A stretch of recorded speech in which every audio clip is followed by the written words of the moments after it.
पहले मैं सिंगिंग करने वाला था, पर मेरी वाइफ डुएट करने वाले थे, पर मेरी वाइफ की तबीयत थोड़ा ख़राब हो गई, तो जिस कारण मैंने फिर सोचा कुछ तो करना है, तो मैंने कहा चलो शायरी कर लेते हैं। तो ये बुक तो आपने देखी होगी, ये नोटबुक सबने देखी होगी, एग्ज़ाम का है। मैं एक्चुअली मैं टीचर हूँ, तो मैं बैठा था अपने क्लासरूम में, तो पता चला उनकी तबीयत खराब है, तो फिर मैंने वहीं बैठे बैठे लिख डाली। कल ही लिखा है ये सब, और मैं ये शायरी है, मैं आप सबको सुनाना चाहूँगा। और अगर आपको पसंद आए तो प्यार दीजिएगा, अगर ना आए तब भी थोड़ा बहुत दे दीजिएगा, चलेगा। थोड़े से प्यार में काम चला लेंगे, ज़्यादा देने वाली घर पे है।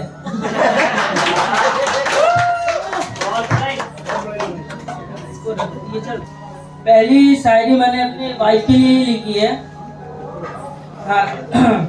तुम होगी अपने पिता की बेटी, तुम होगी अपने पिता की बेटी, पर अब मेरे लिए प्यार भरा आसमान हो। तुम होगी अपने पिता की बेटी, पर अब मेरे लिए प्यार भरा आसमान हो। तुमने अपना जीवन दे दिया मुझ जैसे इंसान को, तुमने अपना जीवन दे दिया मुझ जैसे इंसान को। अब तो हर बात तुम्हारी मानूंगा, अब तो हर बात तुम्हारी मानूंगा, कुछ लोग कहेंगे गुलाम भी। अब तो हर बात तुम्हारी मानूंगा, कुछ लोग कहेंगे गुलाम भी, पर फर्क नहीं पड़ता प्यार को तेरे, चाहे लौट आए भगवान। मैंने कहा कि अब आप नहीं जा पा रहे हो तो आपके लिए डेडिकेट तो कर ही दूं, क्योंकि वो हमको मना कर रही थी, इसलिए मैं इतना लेट हो गया हूँ यहाँ पे आने के लिए। नहीं मैं पहले आ जाता, क्योंकि मनाना भी पड़ता है और उनके बिना मुझे कहीं जाना भी नहीं होता है, तो इसलिए थोड़ा मनाने में थोड़ा लेट हो गया मुझे। शादी के बाद बहुत जरूरी है, प्रैक्टिस करना पड़ता है।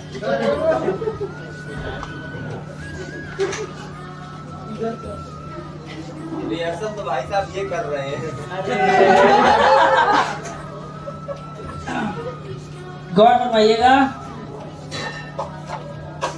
उनसे प्यार करने का एहसास ही अजीब था, उनसे प्यार करने का एहसास ही अजीब था, ना वो मेरे करीब थे ना मैं उनके करीब था।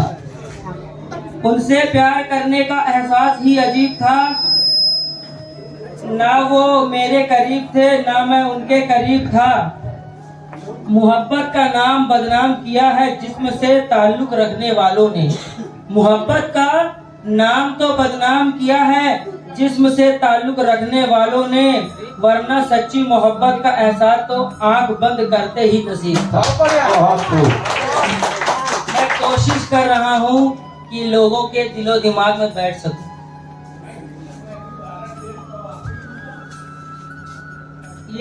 ये मेरी कल की जितनी भी है सब कल की लिखी है। सर एक गुजारिश है कि दिल में मत बैठिएगा, दिमाग में बैठिएगा। दिल में बैठ गए तो आपकी धर्म पत्नी जी आपके लिए शामत खड़ी कर देंगी।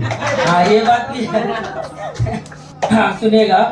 उनका मेरी गली से गुजरना इत्तेफाक होगा, उनका मेरी गली से गुजरना इत्तेफाक होगा, हमारी नजरों का मिलना इत्तेफाक होगा। उनका मेरी गली से गुजरना इत्तेफाक होगा, हमारी नजरों का मिलना इत्तेफाक होगा। इश्क ए फरमाइश जो कही हमने, इश्क ए फरमाइश जो कही हमने, उसने कहा मेरा तेरे ख्वाबों में आना ही इत्तेफाक होगा। नहीं था वक्त नहीं था तेरे पास तो दिल में बिठाया क्यों, वक्त नहीं था तेरे पास तो दिल में बिठाया क्यों, प्यार नहीं था तेरे मन में झूठा यार बनाया क्यों।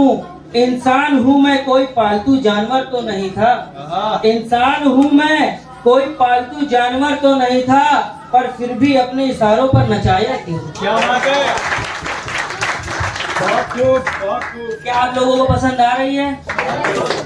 Thank you so much. भाई शक्ल से लग रहा है हम लोग की शक्ल। Thank you so much. एक लास्ट वन सुनाऊंगा। हाँ भाई।